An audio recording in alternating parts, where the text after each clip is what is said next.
మత్తయి సువార్త 26వ అధ్యాయము 38వ వచనమా. అప్పుడు యేసు మరణమగునంతగా నా ప్రాణము బహుదుఃఖముగా మునిగి ఉన్నది,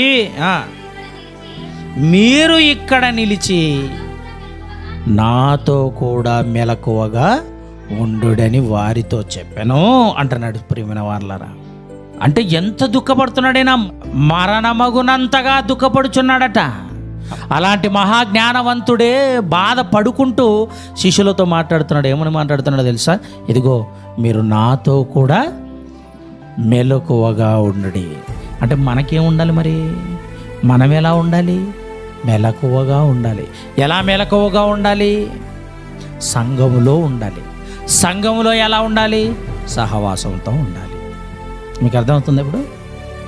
అంటే నీ కోరిక, నా కోరిక, భక్తుల బలమైన కోరికలు ఎలా ఉన్నాయి, మరి మన కోరికలు ఎలా ఉన్నాయి? మన కోరికలు ఎప్పుడు లోక సంబంధమైనవే, ఆత్మ సంబంధమైనవి. ఎప్పుడైనా ఆలోచిస్తామా ప్రియమైన వారలారా? కనుక సహవాసములో నేను ఉండాలి, సహవాసములో ఉండాలి, సహవాసములో ఉండాలి, మెలకువగా ఉండాలి. నాశనకరమగు గుంటలో పడిపోకుండా, ఏమండి, జీవాన్ని కలగజేసేటువంటి దేవుని వైపు ఉండాలి అంటే ప్రియమైన వారలారా, మనం సంఘములో సహవాసం కలిగి ఉండాలి.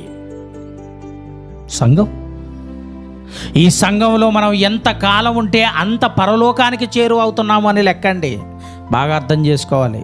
సంఘము యేసుక్రీస్తు వారి యొక్క భార్య అన్నాడు, యేసుక్రీస్తు వారి యొక్క శరీరము అన్నాడు, జీవము గల దేవుని సంఘము అన్నాడు, పరలోక పట్టణము అన్నాడు, పరలోక రాజ్యము అన్నాడు.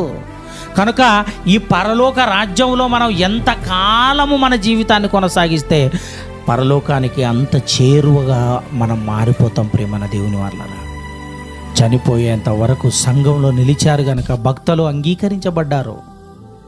భక్తులు అంగీకరించబడ్డారు. వారి యొక్క కోరికను చివరి వరకు కొనసాగించారు.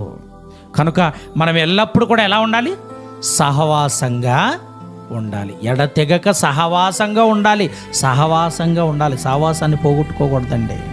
వాక్యం చదువుతూ, వాక్యం వింటూ, వాక్యం రాసుకుంటూ, వాక్యాన్ని అర్థం చేసుకొని ఉంటే అపోస్తలుల బోధలో ఉన్నావు, అపోస్తలుల బోధలో ఉన్నావు. తర్వాత సహవాసమందు, సహవాసమందు యేసు ప్రభు వారు అదే అంటున్నాడు. ప్రియమైన వారలారా, మరణమగునంతగా బాధ కలిగినను ఇదిగో మీరు నాతో కూడా మెలకువగా ఉండుడి.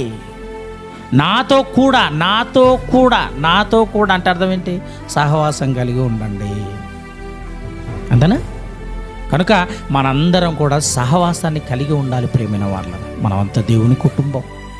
పగలంతా దేవుని యొక్క వాక్యాన్ని ప్రకటిస్తూ ప్రకటిస్తూ ప్రకటిస్తూ యూదయ సమరయ ప్రాంతాలలోకి వెళ్ళి, బెత్లెహేము ప్రాంతాలలోకి వెళ్ళి, యెరూషలేము చుట్టుపక్కల ఉండేటువంటి ప్రాంతాలలోకి వెళ్ళి సువార్తను ప్రకటిస్తూ రాత్రి కాగానే గెత్సెమనే తోటలో కన్నా వెళ్ళేవాడు, కొండ మీద కన్నా వెళ్ళేవాడు, దేవునితో మాట్లాడేవాడు. ప్రార్థన ఎడతెగక రోజు ప్రార్థన చేసుకోవాలి, రోజు వాక్యాన్ని నేర్చుకోవాలి, వాక్యాన్ని చదవాలి.